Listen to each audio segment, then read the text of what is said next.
František hrubý o nepodarených kozliatkách.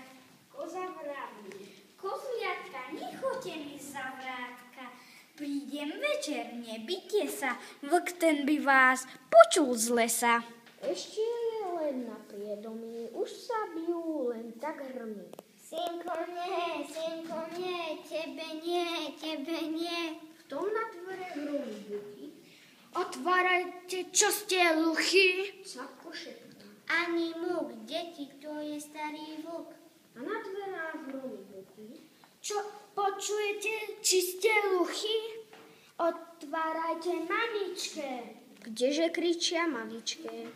Mamička tak neklope. Ako? Nohou neklope. Pekne rožkom. Klop, klop, klop. Vlk to skúša buch a chlop, vlk to pletie chlop a buch. Darmo klopeš, darmo búchaš.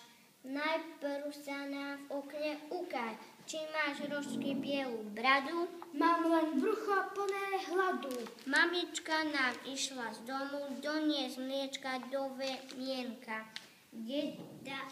Nedáme ti nášho sienka, tam si chortý luhár starý, kde sa vlkom ľahšie darí.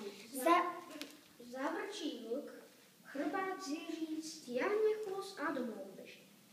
Ešte je len na